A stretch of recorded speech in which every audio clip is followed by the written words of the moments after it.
যুক্তরাষ্ট্রের ক্যালিফোর্নিয়ার mountain view এলাকায় সার্চ জায়ান্ট গুগলের প্রধান কার্যালয়। এবার ওই এলাকায় রোবট কারের পরীক্ষা শেষে সেগুলো নামতে যাচ্ছে জনবহুল সড়কে।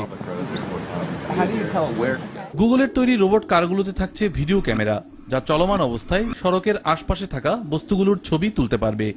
দূরবর্তী কোনো বস্তুর অবস্থান জানার জন্য সংযুক্ত আছে রাডার। এছাড়াও গাড়ির উপরের অংশে রয়েছে ত্রিমাত্রিক মানচিত্র তৈরি করতে সক্ষম লিডার নামক একটি যন্ত্র। নতুন ধরনের এই রোবট কারটি সম্পূর্ণ স্বচালিত নয়। জরুরি দরকারের কথা চিন্তা করে নিরাপত্তার ড্রাইভার রাখা হয়েছে এতে। রোবট কারটিতে কোনো স্টিয়ারিং হুইল বা নিয়ন্ত্রণ যন্ত্র থাকবে না, যদিও সড়কে পরীক্ষামূলক চালানোর সময় আলাদা একটি নিয়ন্ত্রণ পদ্ধতি ব্যবহার করা হবে। সে সময় গাড়িটির সর্বোচ্চ গতি হবে ঘন্টায় 40 কিলোমিটার। গুগল জানিয়েছে, জনসম্মুখে আনার প্রস্তুতি হিসেবে এরই মধ্যে গাড়িটির নির্ভরযোগ্যতা ও স্থায়িত্ব বিষয়ক বেশ কিছু পরীক্ষা শেষ হয়েছে।